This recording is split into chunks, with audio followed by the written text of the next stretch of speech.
Il n'y a aucune raison lorsque nous apprenons nous-mêmes. Réponse. Il y a des raisons que je veux me connaître. Parce que cette connaissance, je n'ai aucune base pour tout ce que je fais. Je n'ai aucune base pour quoi que ce soit que je pense ou que je ressens. Le moi est si complexe, si rapide, si subtil, si bien que j'ai besoin de me connaître complètement, à la fois conscient et inconscient. Si je veux savoir s'il y a quelque chose de réel, en plus de mon imagination, en plus de mes aspirations, au-delà de mes désirs, au-delà de la propagande de l'Église et de la société. Pour savoir ce qui est vrai, mon esprit doit être clair. Je ne devrais pas me retrouver dans un état de conflit. Je ne dois pas avoir de peur et aucune autorité. C'est très évident, vous ne pensez pas? Il ne devrait pas y avoir de dépendance, ni d'espéré ou de frustration. Je dois être totalement vide de tout cela. Et comment puis-je en savoir plus sur moi? Je ne peux pas dire que je suis le résultat d'une société ou d'une culture particulière, ou que je suis l'âme, entité spirituelle éternelle, parce que tout cela n'est que des choses que les autres me disaient. Pour en savoir plus, je dois me débarrasser de toutes les absurdités religieuses que la société m'a apprises. Cela signifie que je ne devrais pas craindre l'opinion publique et je dois savoir ce que c'est d'être complètement seul. Si je prends simplement soin d'ajouter ou de soustraire de ce que je pense que je sais, en disant qu'il y a Dieu ou qu'il n'y a pas de Dieu, qu'il n'y a pas et qu'il n'y a personne, dans ce cas, je n'apprends pas. Remarquez-vous ce simple fait? Rien ne peut apprendre sur vous-même si vous essayez de vous échapper ou si vous voulez devenir un admirable saint. Parce que c'est absurde et extrême. Vous pouvez devenir qu'ils appellent un saint en s'adaptant à un modèle, à la discipline, le renoncement, la frugalité extrême, etc., etc., etc. Mais cette façon ne découvrira jamais ce qui est vrai. Pour le découvrir, vous devez vous débarrasser du désir de vous sanctifier. Si vous aimez votre enfant, vous vous regardez et cherchez à le comprendre, n'est-ce pas? Rien de l'approvisionnement l'enfant. Cela ne vous dit pas que cela devrait être comme votre frère aîné, qui est si intelligent. Quand il compare un enfant à l'autre, il détruit cet enfant. De même, pour vous comprendre, il ne devrait pas y avoir de comparaison. Vous ne devriez ni vous sentir, ni déprimé, ni exultant à votre sujet. Il ne devrait rien supposer, parce que chaque hypothèse est basée sur l'autorité. Et le rejet de l'autorité est le début de l'apprentissage. L'important est que la personne se sent curieuse de lui-même. Je ne me réfère pas à une simple curiosité intellectuelle, et je ne vous encourage pas verbalement à vous examiner avec la promesse que vous obtiendrez finalement un certain résultat. Être vraiment curieux à propos de vous-même, c'est réaliser toutes les subtilités, toutes les pressions et tensions, tous les mouvements subtils et cachés de votre esprit. Et l'esprit lié à la connaissance ne peut pas accompagner rapidement ces mouvements propres et toujours variés. Apprendre à propos de vous-même n'est pas une raison, et c'est la beauté de la connaissance de soi. Il ne veut pas devenir une personnalité importante ou un saint célèbre. Ce que vous voulez, c'est simplement cet apprentissage. Tout comme ils étudieraient une fleur de beauté singulière à trouver dans le désert, nous sommes dans un désert et nous sommes vraiment de merveilleuses fleurs. Pour regarder la fleur, aspirer au parfum et le comprendre, nous devons l'aimer. Question. Question. L'esprit immature est-il enchevêtré avec des habitudes? Réponse. J'aimerais savoir si vous exercez vraiment votre attention, ou si je m'attends à ce que je suscite l'intelligence, la perception. Travaillez-vous intensément malgré la chaleur, ou vous maintenez dans un état d'inertie relative? Votre question était: l'esprit immature est-il enchevêtré avec des habitudes? Pourquoi? Pourquoi avez-vous posé cette question? Avez-vous réalisé que vous êtes immature? Est-ce que vous êtes impliqué dans les habitudes?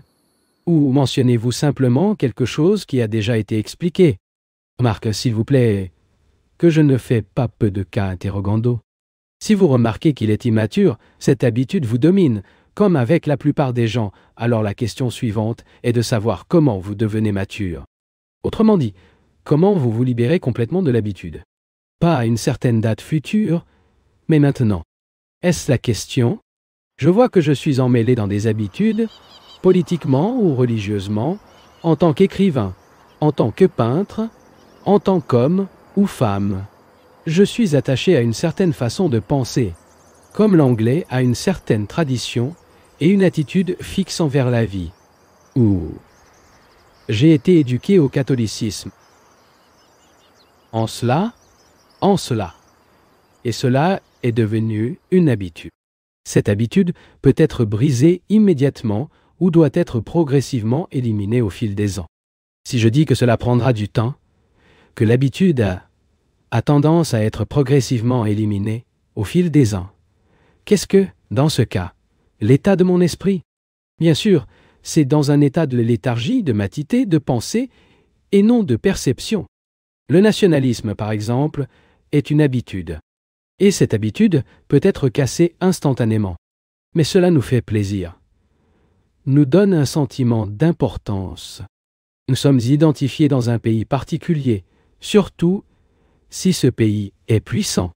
En général, nous aimons être identifiés avec un gouvernement donné, un drapeau et d'autres absurdités que telles. Et par conséquent, nous ne voulons pas briser l'habitude du nationalisme, donc il n'y a pas de problème. Mais si nous avons l'intention d'éteindre cette habitude, et peut-elle être éteinte immédiatement et non au fil des ans? Comment faire? Y a-t-il une méthode pour briser l'habitude? Maintenant, la méthode implique du temps.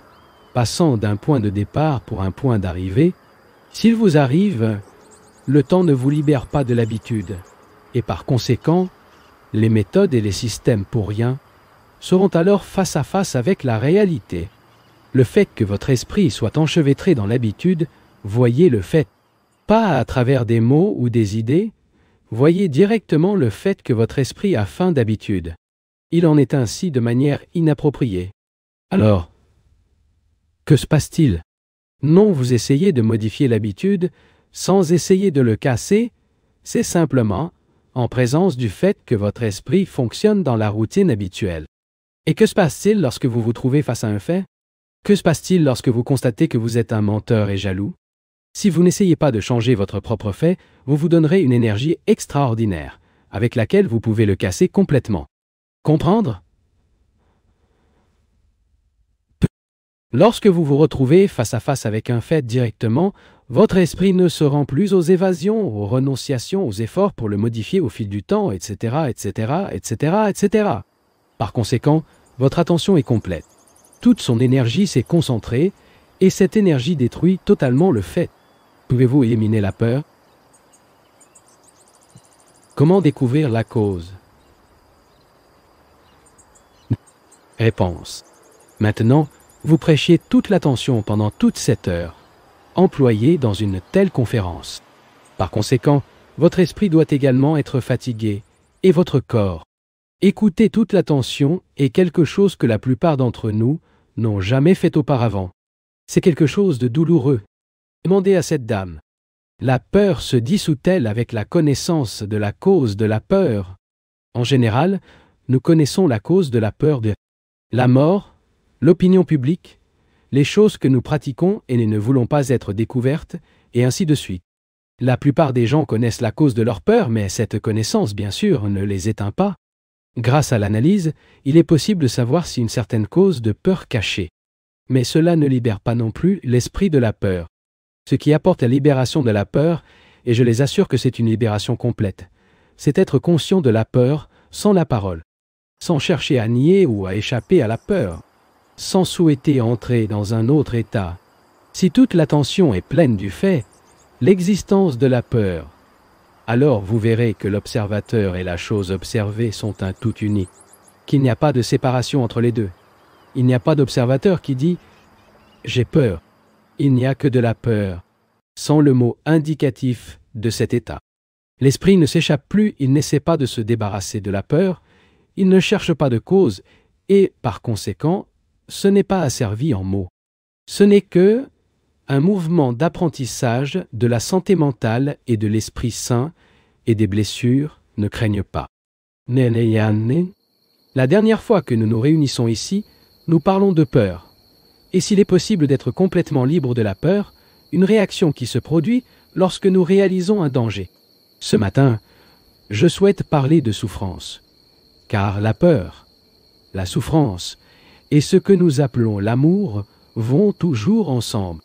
Si nous ne comprenons pas la peur, nous ne pouvons pas comprendre la souffrance, ni ce qui nous a été exempt de contradictions et de frottements. Extinction de souffrance est difficile, car la souffrance est toujours avec nous sous une forme ou d'autre. Je souhaite donc approfondir ce problème. Mais ils signifieront mes paroles. Si chacun de nous n'examine pas le problème en eux-mêmes, sans être d'accord ou en désaccord, mais simplement observer le fait. Si nous pouvons le faire vraiment, pas seulement théoriquement, alors peut-être pouvons-nous comprendre l'immense signification de la souffrance et ainsi mettre fin. Au cours des siècles, l'amour et la souffrance ont toujours été main dans la main, prédominant parfois l'un, parfois l'autre. Cet état que nous appelons l'amour rapidement. Et encore une fois, nous nous voyons enchevêtrés dans notre jalousie, nos vanités, nos peurs, notre angoisse. Il y a toujours eu cette bataille entre l'amour et la souffrance. Et avant d'examiner la question de la fin de la souffrance, il est impératif de comprendre ce qu'est la passion. Cela me permet de souligner que nous ne sommes pas un groupe de personnes privilégiées, bien situées financièrement, et d'avoir de l'argent pour le voyage à cet endroit. Ici, ils se sont rencontrés uniquement pour se rendre à un certain divertissement intellectuel. Nous parlons de choses très sérieuses, donc chacun doit également être sérieusement intéressé à les examiner. Dire pour être sérieusement intéressé, je veux dire que nous devons ressentir l'intensité, l'impulsion de pénétrer profondément cette chose appelée souffrance. Ici, nous sommes sur le point de découvrir par nous-mêmes s'il est vraiment possible d'arrêter de souffrir, afin que l'esprit soit unanouré, clair, pénétrant, capable de penser sans illusion. Et ce n'est pas possible si nous vivons simplement au niveau des mots, comme probablement, en règle générale, cela se produit concepts, normes, idéaux, mots, symboles. Tout cela a une signification extraordinaire pour la plupart d'entre nous. Et puis, nous nous laissons rester. Nous semblons incapables de briser le niveau verbal et de pénétrer au-delà. Mais pour comprendre la souffrance, nous devons surmonter les mots. Ainsi, alors que j'examine ce problème, j'espère qu'il l'examinera également intensément et clairement, sans sentiment, sans sentimentalité ni émotivité. À moins que nous ne comprenions la passion, je pense que nous serons en mesure de comprendre la souffrance. La passion est quelque chose que quelques-uns d'entre nous ont vraiment vécu. Nous aurions pu ressentir de l'enthousiasme, ce qui signifie complètement impliqué dans un état émotionnel sur quelque chose. Notre passion est toujours pour quelque chose. Pour la musique, la peinture, la littérature, pour un pays, par une femme ou un homme, est toujours le effet d'une cause. Lorsque vous tombez amoureux de quelqu'un, il reste toujours dans un état de grande émotion.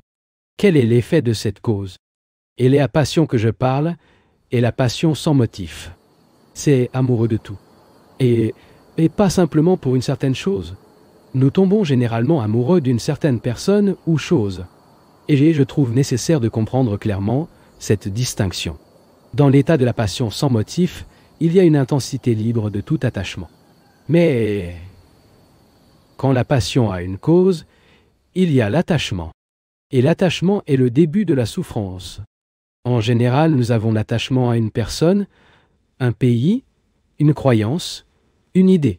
Et lorsque l'objet de notre attachement nous est supprimé, ou lorsqu'il perd son sens, nous nous voyons vides et incomplets.